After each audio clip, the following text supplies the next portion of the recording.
नमस्कार, मैं हूं आपके साथ सोनम राय। की शुरुआत करेंगे। देहरादून में मुख्यमंत्री पुष्कर सिंह धामी ने मुख्यमंत्री आवास में आयोजित कार्यक्रम के दौरान 221 नवचयनित अभ्यर्थियों को नियुक्ति पत्र वितरित किए। ये नियुक्तियां यूकेएसएससी के माध्यम से शहरी विकास, कौशल विकास और पशुपालन विभाग में की गई। मुख्यमंत्री ने कहा कि राज्य सरकार पिछले 4 वर्षों में 33,000 से अधिक युवाओं की सरकारी सेवाओं से जोड़ चुकी है।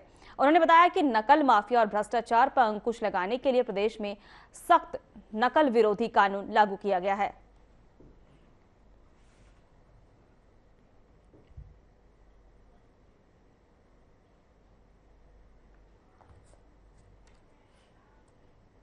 देहरादून में मुख्यमंत्री पुष्कर सिंह धामी ने सचिवालय में कार्यक्रम क्रियान्वयन विभाग द्वारा तैयार मेरी योजना पुस्तक के ऑडियो क्लिप का अनावरण किया। मुख्यमंत्री ने कहा कि इस पुस्तक में केंद्र और राज्य सरकार की कई जन कल्याणकारी योजनाओं की जानकारी, पात्रता, लाभ और आवेदन प्रक्रिया को सरल भाषा में एक स्थान पर उपलब्ध कराया गया है।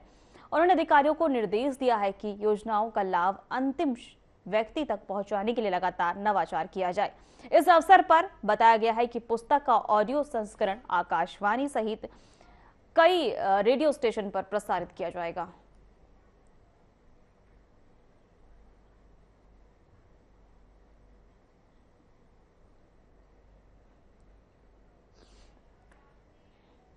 आगामी मानसून सीजन को देखते हुए मुख्यमंत्री पुष्कर सिंह धामी ने आपदा प्रबंधन विभाग और संबद्ध अधिकारियों की समीक्षा बैठक की है। उन्होंने निर्देश दिए हैं कि मानसून से पहले सभी तैयारियां पूरी कर ली जाए, विभागों के बीच बेहतर समन्वय सुनिश्चित की जाए।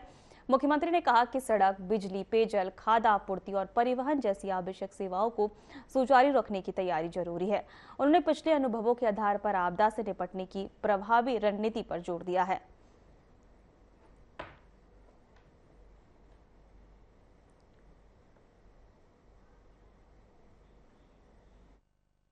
देखिए, मानसून हमेशा से हमारे राज्य में हमारे लिए बहुत चुनौती होता है। इसलिए मानसून की तैयारियों के संबंध में आज विस्तृत रूप से आपदा प्रबंधन ने समन्वय करते हुए सभी विभागों के साथ बैठक की है। सभी विभागों ने अपनी तैयारियां मानसून को लेकर जो करी हैं, आने वाले समय में कहां पर किस प्रकार की चुनौतियों का सामना करना पड़ सकता है, कौन सी आवश्यकताएं हो सकती हैं, सड़क, परिवहन, बिजली, पानी, खाद्य विभाग, हमारे लोक निर्माण विभाग, एसडीआरएफ, एनडीआरएफ, बीआरओ, सभी विभाग थे और सभी ने अच्छी तैयारी की है। और आगे चूँकि पिछले सालों के जो अनुभव हैं, उन अनुभवों का भी एक तरह से आगे के कार्यक्रमों में सम्मिलित करते हुए, आगे की तैयारियों में सम्मिलित करते हुए हम लोग पूरी तैयारी करेंगे। चारधाम यात्रा भी चल रही है, वो भी सुचारू रूप से चलती रहे। इसके साथ साथ कांवड़ यात्रा भी अभी आ जाएगी। प्रधानमंत्री नरेंद्र मोदी के देश के सबसे लंबे समय तक निर्वाचित प्रधानमंत्री बनने के अवसर पर उत्तराखंड में 12 से 14 जून तक कई जनसंपर्क और जन कल्याण कार्यक्रम आयोजित किए जाएंगे। मुख्यमंत्री पुष्कर सिंह धामी ने अधिकारियों को निर्देश दिए हैं कि राज्य भर में उपलब्धि, प्रदर्शनकारी और जन कल्याण शिविर, प्रेस वार्ता और संवाद कार्यक्रमों का व्यापक आयोजन किया जाए। विकास खंड स्तर पर जन कल्याण शिविरों के माध्यम से कई सरकारी योजनाओं की जानकारी और लाभ आम जन तक पहुंचाया जाएगा। इस दौरान मुख्यमंत्री ने कहा कि केंद्र और राज्य सरकार की उपलब्धियों को प्रभावी ढंग से जनता तक पहुंचाने के लिए सभी कार्यक्रम जन सहभागिता के साथ आयोजित किया जाए।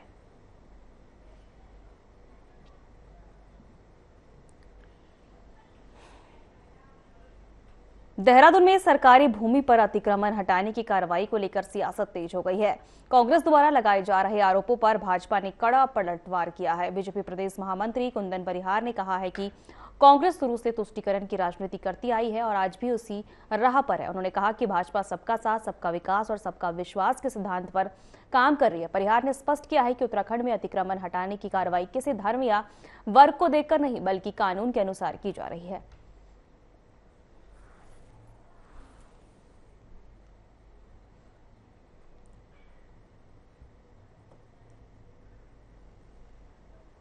देखिए, कांग्रेस का आज़ादी के पश्चात से लेकर के आज तक केवल और केवल तुष्टीकरण पर ध्यान दिया। वो केवल एक वर्ग विशेष की चिंता करती है। भारतीय जनता पार्टी सबका साथ, सबका विकास की अवधारणा से लेकर के आगे चलती है। वो अतिक्रमणकारी कोई भी हो, हमारी उत्तराखंड की सरकार उस दिशा में कार्रवाई कर रही है। और कांग्रेस बेवजह इसमें राजनीतिक तूल इसको दे रही है, क्योंकि कांग्रेस की जमीन खिसक चुकी है। कांग्रेस आज बुरी तरह से यहाँ पर हताश है, निराश है। उसी का प्रकटीकरण है कि वो अनर्गल बयानबाजी भारतीय जनता पार्टी पर लगाती है।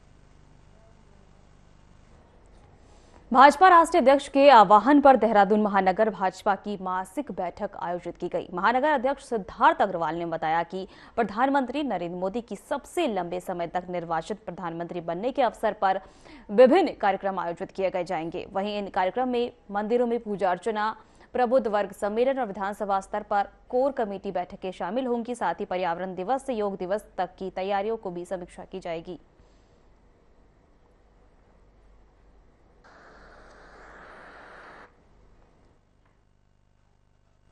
देखिए, आज भारतीय जनता पार्टी महानगर देहरादून की माननीय राष्ट्रीय अध्यक्ष जी के आह्वान पर मासिक बैठक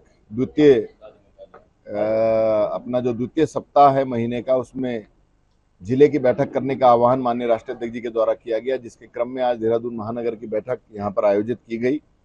विभिन्न विषय, सबसे पहले तो पूरे देश भर के लिए ये बधाई का विषय है कि माननीय प्रधानमंत्री जी कल इस देश के सबसे लंबे चुने हुए प्रधानमंत्री बनने वाले हैं।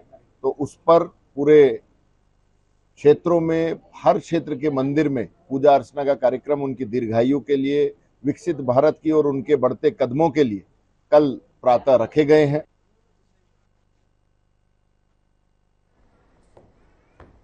कांग्रेस नेता डॉक्टर हरक सिंह रावत ने कार्यकर्ताओं से संगठन को मजबूत करने और भाजपा सरकार के खिलाफ जन मुद्दों को जनता तक पहुंचाने की अपील की है। उन्होंने कहा है कि अगर टिकट वितरण सही रहा तो 2027 में कांग्रेस की सरकार बनने से कोई नहीं रोक सकता। उन्होंने बताया कि कांग्रेस प्रदेश की सभी 70 विधानसभा सीटों पर चुनाव लड़ेगी। इसके लिए पार्टी ने राज्य को 8 जोन में बांटकर संगठन को बूथ स्तर पर मजबूत करने और कार्यकर्ताओं को सक्रिय करने की रणनीति पर काम शुरू कर दिया है।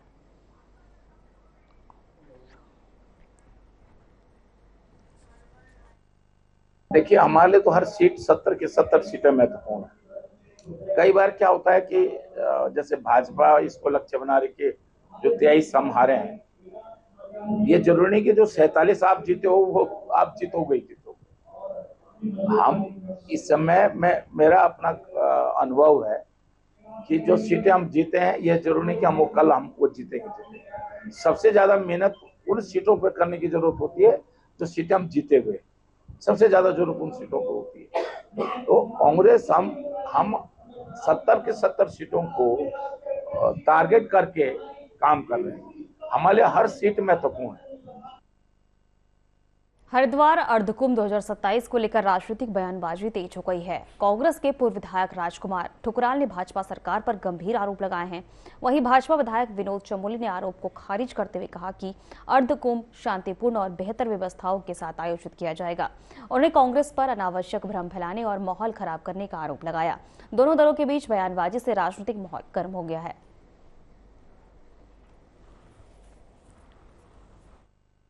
फरवरी 27 मंचासी जितने भी मेरे नेता हैं, इनसे भी निवेदन कर रहा हूं, चीफ सेक्रेटरी को मिलो, पुलिस के महानिदेशक डीजीपी साहब को मिलो और गृह सचिव को मिलो। 15 जनवरी से अर्धकुंभ का मेला हरिद्वार में, और अर्धकुंभ के मेले में सत्ता पाने के लिए कोई भी अप्रिय घटना ये लोग करवा सकते हैं।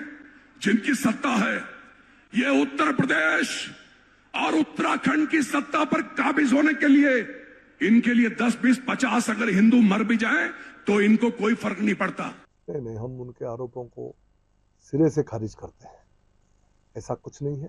पहले भी यहाँ कुंभ हुए हैं और अब भी कुंभ होगा। ये अर्धकुंभ है और ये कुंभ बहुत बढ़िया वातावरण में संपन्न होगा। बेहतर व्यवस्था हम लोग वहाँ पर कर रहे हैं।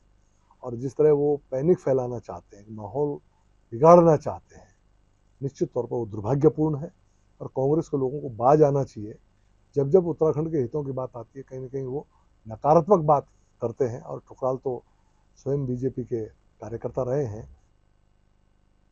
देहरादून में नीट यूजी परीक्षा में कथित पेपर लीक और अनियमितताओं के खिलाफ युवाओं का गुस्सा फूट पड़ा है। जंतर मंतर पर हुए बड़े प्रदर्शन के बाद इसका असर उत्तराखंड की राजधानी देहरादून में भी देखने को मिला, जहां युवाओं ने गांधी पार्क में प्रदर्शन कर केंद्रीय शिक्षा मंत्री धर्मेंद्र प्रधान से इस्तीफे की मांग की है। उन्होंने प्रदर्शनकारी छात्रों का कहना है कि बार बार होने वाले पेपर लीक से युवाओं का भविष्य प्रभावित हो रहा है और सरकार इस गंभीर मुद्दे पर सख्त कदम नहीं उठा रही है। उनका आरोप है कि देश के भविष्य के साथ खिलवाड़ हो रहा है और अगर ऐसी परीक्षाओं में अनियमितताएं जारी रही तो योग्य डॉक्टर और अन्य पेशेवर गलत तरीके से चयनित हो सकते हैं, जो देश के लिए खतरा है।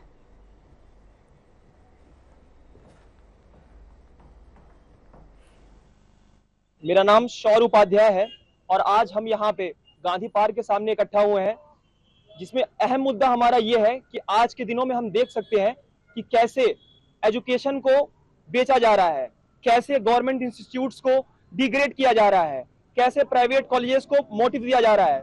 यहाँ के मंत्रियों के खुद के कॉलेज हैं, यहाँ के मंत्रियों के खुद के स्कूल हैं और सोचे समझे तरीके से कॉलेजेस को, इंस्टीट्यूट्स को, यूनिवर्सिटीज को डिग्रेड किया जा रहा है।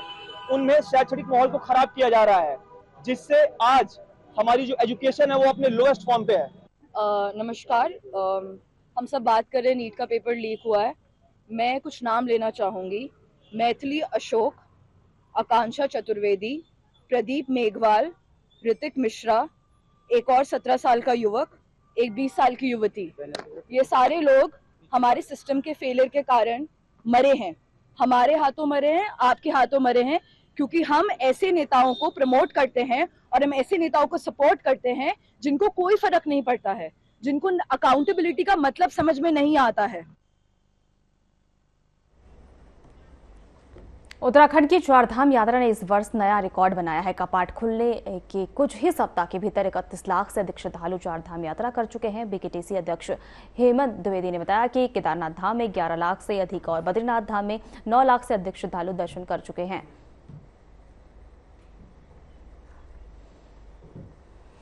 जितनी हमें अपेक्षा नहीं थी उससे ज्यादा तीर्थयात्री यहाँ पर पहुंचे। ये सब भगवान बाबा केदार और भगवान बद्रीनाथ के प्रति लाखों करोड़ों लोगों की आस्था का संकेत करता है और माननीय प्रधानमंत्री जी के कुशल मार्गदर्शन और प्रदेश के यशस्वी मुख्यमंत्री पुष्कर सिंह धामी जी के नेतृत्व में यात्रा सकुशल चल रही है। कल तक की जो आंकड़े हैं, हमारे 11.5 लाख से ऊपर तीर्थयात्रियों ने बाबा केदार के दर्शन किए हैं और लगभग 9.5 लाख लोगों ने भगवान बद्रीनारायण के दर्शन किए। और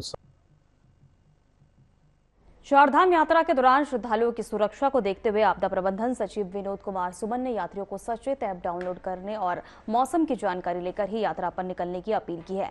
उन्होंने कहा है कि भारी बारिश वाले क्षेत्रों से यात्रा से बचना चाहिए, क्योंकि भूस्खलन और सड़क बंद होने का खतरा बना रहता है। साथ ही पहाड़ी मार्गों पर सावधानी से वाहन चलाने और सभी सुरक्षा नियमों का पालन करने की सलाह दी गई है।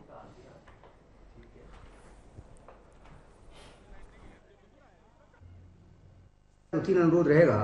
एक तो ये रहेगा कि अपने यात्रा कार्यक्रम के पहले एक सचेत ऐप डाउनलोड कर लें और जहाँ पे जा रहे हैं वहाँ के मौसम के बारे में जानकारी कर लें। जिसमें बरसात हो रही हो उसमें ट्रैवल करने से बचें, क्योंकि बरसात होने के दौरान पत्थर गिरने का, रास्ता बंद होने का और मलबा आदि आने का खतरा बना रहता है।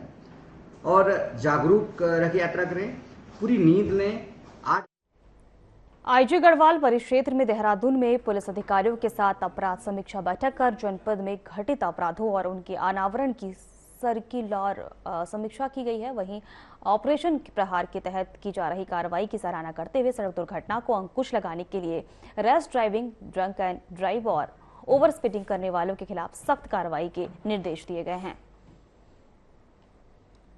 भारत निर्वाचन आयोग के निर्देशानुसार विशेष गहन पुनरीक्षण के अभियान के तहत जसपुर विधानसभा क्षेत्र में मतदाता सूची के शुद्धिकरण का कार्य शुरू हो गया है। बीएलओ घर घर जाकर गणना फॉर्म वितरित कर रहे हैं और मतदाताओं के विवरण का सत्यापन किया जा रहा है। एसडीएम राहुल शाह ने लोगों से अपील की है कि वे फॉर्म को सावधानी पूर्वक भरकर बीएलओ को उपलब्ध कराएं। साथ ही उन्होंने कहा है कि जसपुर विधानसभा क्षेत्र में विधायक आदेश सिंह चौहान ने भी एसआईआर फॉर्म भरकर जमा किया है, जो क्षेत्र में जमा होने वाला फॉर्म बना हुआ है।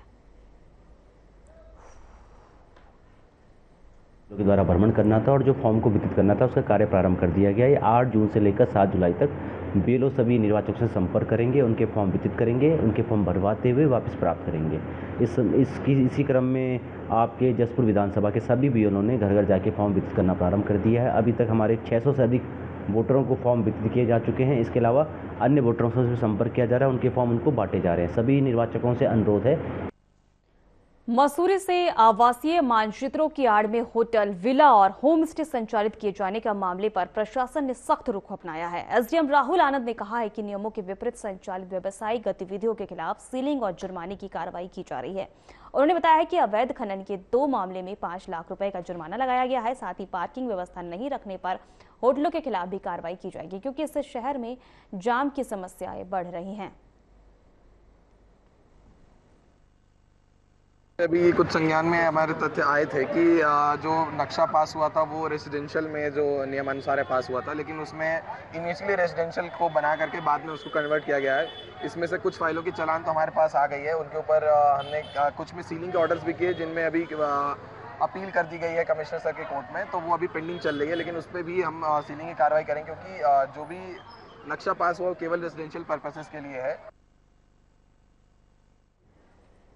देहरादून से सोशल मीडिया पर एक पुलिसकर्मी का मोबाइल फोन पर बातचीत के दौरान अभद्र भाषा का प्रयोग करते हुए वीडियो सोशल मीडिया पर वायरल हो रहा है। पुलिस विभाग ने तत्काल कार्रवाई की है। वहीं मामले का संज्ञान लेते हुए एसएसपी देहरादून ने संबंधित पुलिसकर्मी को तत्काल प्रभाव से लाइन हाजिर कर दिया है।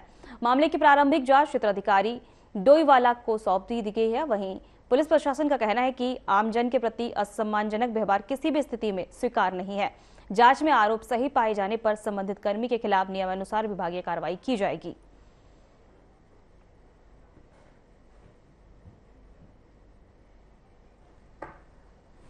चौकी हर्रावाला थाना डोईवाला से एक प्रकरण संज्ञान में आया था, जिसमें एक कांस्टेबल के द्वारा एक व्यक्ति से फोन पर बात करते हुए अभद्र भाषा का प्रयोग किया जा रहा है। उक्त प्रकरण का एसएसपी महोदय के द्वारा तत्काल संज्ञान लिया गया है और आरोपी कांस्टेबल को इस पर कार्रवाई करते हुए उसके खिलाफ उसको तत्काल प्रभाव से लाइन हाजिर किया गया है और साथ ही साथ इस पूरे प्रकरण की तथ्यात्मक जांच भी कराई जा रही है। गदरपुर में रामजीवनपुर क्षेत्र में एक बंद मकान से दिव्यांग महिला का शव मिलने से इलाके में सनसनी फैल गई है। पड़ोसियों के घर से दुर्गंध आने पर पुलिस को सूचना दी गई है, जिसके बाद पुलिस मौके पर पहुंची और शटर काटकर घर के अंदर प्रवेश किया। अंदर महिला का शव बरामद हुआ। स्थानीय लोगों के अनुसार महिला पिछले कई दिनों से दिखाई नहीं दे रही थी। पुलिस ने शव को कब्जे में लेकर पोस्टमार्टम के लिए भेज दिया है। प्रारंभिक जांच के दौरान मौत कई दिनों पहले हुई थी। फिलहाल पुलिस पूरे मामले की जांच में जुटी हुई है। आई नहीं दी थी। सुबह थोड़ा सा मुझे ऐसा लगा था इनका गेट अंदर से बंद है, अंदर से तो लोग था ये गेट में, मैंने अभी देखा। और उसके बाद में सुबह थोड़ी स्मेल आई थी, तो थोड़ा मैंने नज़रअंदाज करा, मैंने हो सकता है नाली में से आ रही हो। मैं शादी में चला गया। शादी से मैं 3 बजे वापसी आया तो मैंने देखा इधर को, तो यहाँ पे मक्खी भिनक रही है, स्मेल थोड़ी सी बढ़ गई थी। इसी के बाद फिर मैंने हमारे एक दोस्त हैं उन्हें बुलाया। उन्हें बुलाने के बाद में मैंने उनसे मशवरा लिया, मैंने इनके घर वालों को फ़ोन करा जाए, क्या पुलिस वालों को फ़ोन करा जाए, तो बोले नहीं पहले थाने फ़ोन करो। फिर थाने फ़ोन कराया, जावेद भाई नहीं फ़ोन कराया। तो पुलिस आई तो क्या देखा? आके देखा तो ये देहरादून में पहली बार ब्लूबेरी खेती की शुरुआत की जा रही है। जिलाधिकारी डॉक्टर आशीष चौहान के नेतृत्व में सहसपुर में पायलट प्रोजेक्ट चलाया गया, जिसके तहत 10 किसानों को 80% जो है अनुदान पर ब्लूबेरी के पौधे दिए जाएंगे। किसानों को वैज्ञानिक खेती और देखभाल का प्रशिक्षण भी दिया जाएगा। प्रशासन का कहना है कि हाई वैल्यू फसल की किसानों की आय बढ़ाने में मदद करेगी और सफल होने पर इसे अन्य क्षेत्रों में भी लागू किया जाएगा। या ब्लूबेरी कॉन्सेप्ट पे जो मेरी जिला स्तरीय अधिकारियों से बात हुई और हॉर्टिकल्चर डिपार्टमेंट और एग्रीकल्चर डिपार्टमेंट से जब जिला योजना या मल्टीपल अदर एस्पेक्ट्स पे बात हो रही थी, तो इस दौरान हम लोगों ने ब्लूबेरी को प्रमोट करने के लिए एक प्लान या मेरी तरफ से डायरेक्शंस उन्हें दिए गए और उसमें भी एक हाई वैल्यू क्रॉप है, क्योंकि इसकी जो सेलिंग रेट है वो 1000 से 1500 रुपये प्रति केजी के हिसाब से है। और मार्केट के अंदर अब बहुत सारे हेल्थ कॉन्शियस लोग हो रहे हैं जिनके पास पैसा है और वो एंटीऑक्सीडेंट चाहते हैं, वैरायटी ऑफ फूड चाहते हैं, उनके पास पेइंग कैपेसिटी है। उस मार्केट को एक्सप्लोर करने के लिए हम ब्लूबेरी को प्रमोट करना चाह रहे हैं एज ए पायलट प्रोजेक्ट। जिला थराली तहसील सभागार में उप जिलाधिकारी यशवीर सिंह की अध्यक्षता में मानसून पर्व तैयारियों को लेकर बैठक आयोजित की गई है। इसमें लोक निर्माण, पीएमजीएसवाई, स्वास्थ्य, बिजली, जल संस्थान और वन विभाग के अधिकारी शामिल हुए। उप जिलाधिकारी ने निर्देश दिए हैं कि आपदा के दौरान बुलंद सड़कों पर जल्द खोलने के लिए मशीनें तैयार रहे और बिजली और पेयजल आपूर्ति सुचारू रखी जाए और गर्भवती महिलाओं को दूरस्थ क्षेत्रों के लिए विशेष व्यवस्थाएं की जाए। सभी विभागों को सतर्क रहने को कहा गया है। स्तरीय जो विभाग हैं उनके अधिकारीगण इस बैठक में उपस्थित आए। इस बैठक में जो आगामी मानसून सत्र है उसके लिए विचार विमर्श किया गया, तैयारियों के संबंध में, सूचना एकत्रीकरण के संबंध में, ग्राम जो दूरस्थ हैं वहाँ तक एडवांस जो राशन पहुँचाना है उसके संबंध में, और जो तराई केंद्रीय वन प्रभाग की टांडा रेंज ने आगामी मानसून और हरेला पर्व को लेकर वृक्षारोपण की तैयारियां पूरी कर ली है। इस वर्ष रेंज में 130 एकड़ वन भूमि पर करीब 3 लाख पौधे लगाने का लक्ष्य रखा गया है। वन विभाग ने स्थानीय प्रजातियों के पौधे पर विशेष फोकस किया है ताकि उनका जीवित रहने की दर अधिक हो सके।